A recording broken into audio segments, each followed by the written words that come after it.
Salutare fraților, bine v-am găsit la un anunț de pe acest canal. Vreau să vă anunț pentru un giveaway, să zic așa.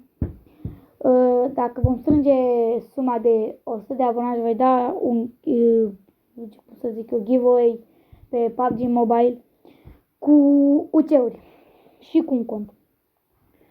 Primul loc va fi un cont cu level, nu știu, level 50, cu glaciar, cu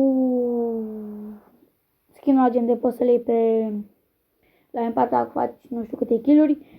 Pe Uzi un skin din sezonul 4, cum se mai numește skin-ul ăla? Skin-ul ăla pe care se face roșu, gen din albastru. Și nu mai știu ce, oricum o să vă arăt poze. Așa, locul 2 va primi 1800 de UC-uri, al treilea loc va primi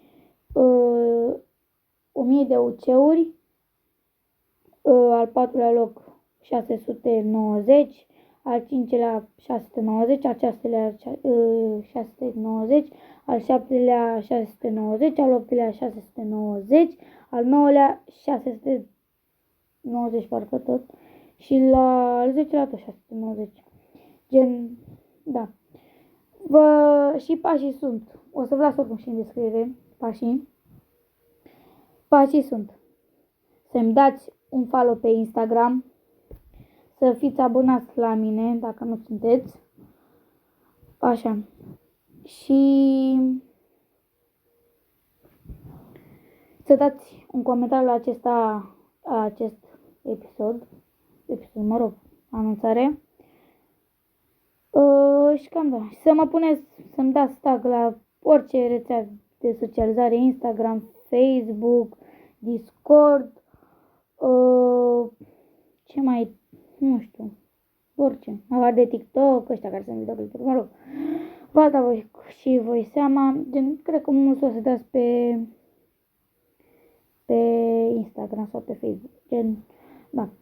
Și, da, mult noroc tuturor, sunt 10 premii și cred că din 100 de oameni trebuie.